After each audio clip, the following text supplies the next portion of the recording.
La bienaventuranza de la justicia. En el versículo 10 nos dice de la siguiente forma: bienaventurados los que padecen persecución por causa de la justicia, porque de ellos es el reino de los cielos. ¿De quiénes es el reino de los cielos? De los que padecen persecución por causa de ser justos. Este es quizás uno de los más problemáticos entre todas las bienaventuranzas, ¿no? Aquí hay dos operaciones. Aquí hay dos operaciones que son ineludibles. Una de estas operaciones tiene que ver con el hecho de tener que soportar las persecuciones. Ese es uno de los problemas. Ese es uno de los grandes temas que tenemos que afrontar en esta situación. El tener que aguantar las persecuciones. Y el segundo tema que tenemos acá es la cuestión de ser justos. De ser justo, porque cuán difícil es ser justo en un mundo de injusticia. Cuán difícil es responderle con un beso al que te ha dado un batazo por la cabeza. ¿Verdad que sí? Es bastante complicado. Cuán difícil es bendecir al que te ha maldecido, porque este es el mundo en el que vivimos. Y es difícil soportar la persecución. Es muy complicado soportar la persecución. Pero tenemos que soportarla como esos primeros mártires del siglo I y como los primeros mártires de los primeros siglos del cristianismo temprano. Ustedes saben lo que hacía Nerón con los cristianos. Les voy a comentar un poquito de historia para que tengamos un poquito de contexto y para que vean al punto de gallardía que un cristiano verdadero tiene que llegar. Nerón agarraba a los cristianos y los convertía en antorchas vivas para alumbrar los jardines de su palacio. Los tiraba a los perros para que se los comieran vivos y a todo tipo de fieras salvajes. Los arrojaban en el circo a los leones para que los despedazaran, para que desmembraran pieza por pieza todas las partes de su cuerpo. Eso eran las persecuciones que tenían que afrontar los cristianos, nuestros primeros hermanos allá en la época del primer siglo. Luego los siglos que vinieron también fueron siglos demasiado difíciles y de persecución.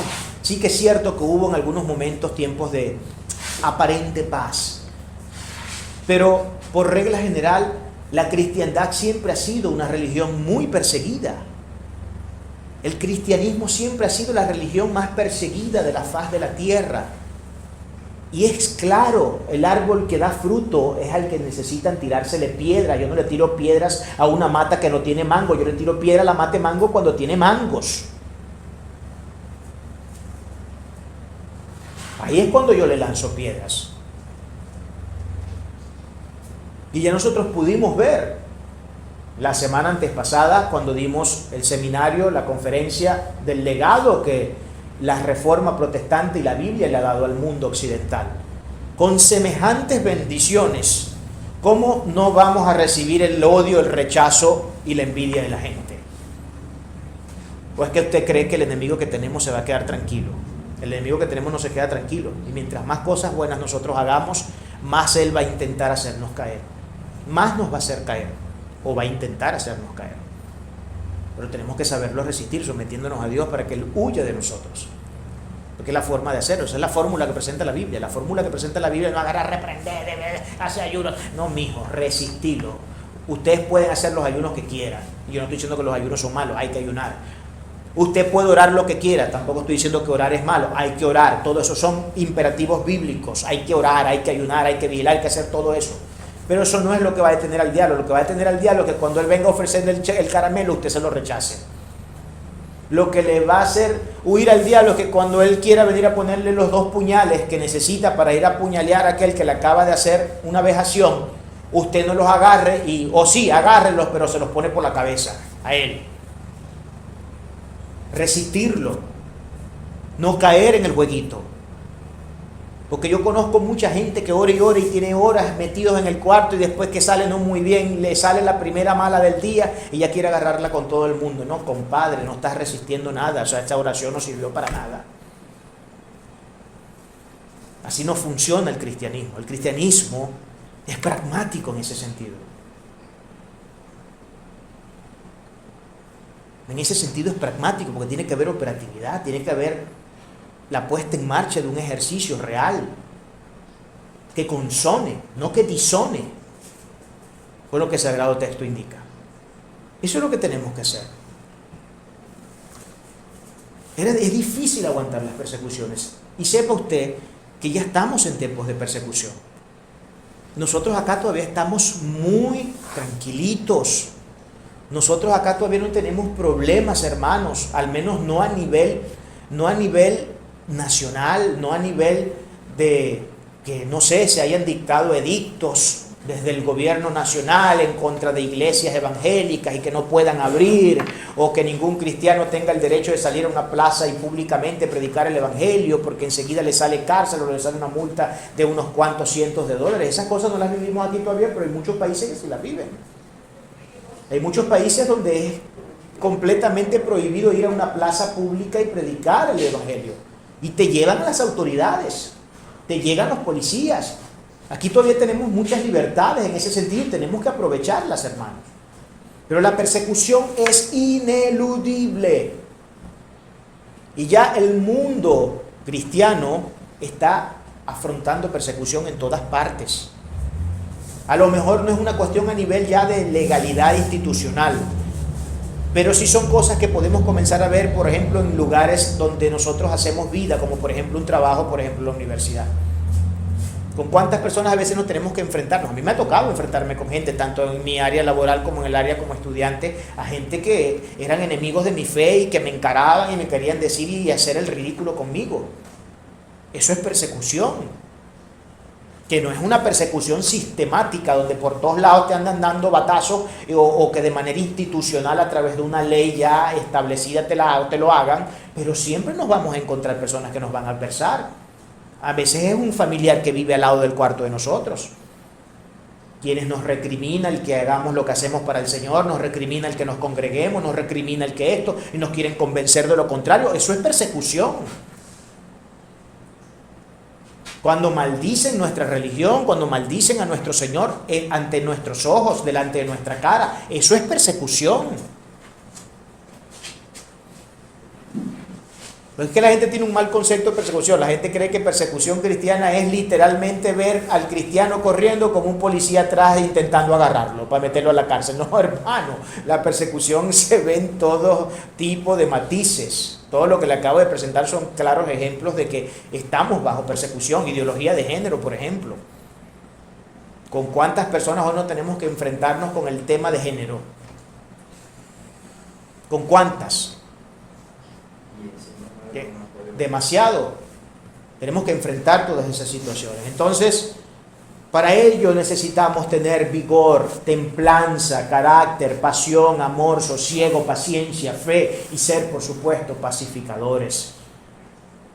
Si no somos pacificadores, vamos a tener serios problemas. Veamos algunos textos sobre la justicia para que veamos lo importante que es la justicia. En Salmos 37, 28 dice: porque Jehová ama la rectitud y no desampara a sus santos. Para siempre serán guardados, mas la descendencia de los limpios será de los impíos, será destruida. En el 37:29, un versículo después nos dice: los justos heredarán la tierra y vivirán para siempre sobre ella. En Mateo 6:33, mas buscad primeramente el reino de Dios y su justicia, y todas las cosas os serán añadidas. El tema de la justicia en la Biblia no es cualquier cosa. La Biblia habla de justicia desde Génesis hasta Apocalipsis. Es un tema que se expone con mucha profusión dentro del Sagrado Texto.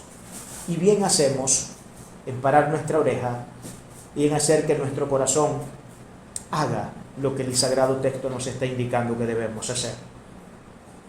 Si no, vamos a tener serios problemas. ¿Cómo podríamos dejar nosotros entonces esta bienaventuranza? Bienaventurados los que, pese a la dificultad de mantenerse en una actitud de rectitud constante y perseverante, en un mundo que está en abierta rebelión contra Dios y su ley, y que por ello padezca persecución, porque de estos es el reino de los cielos.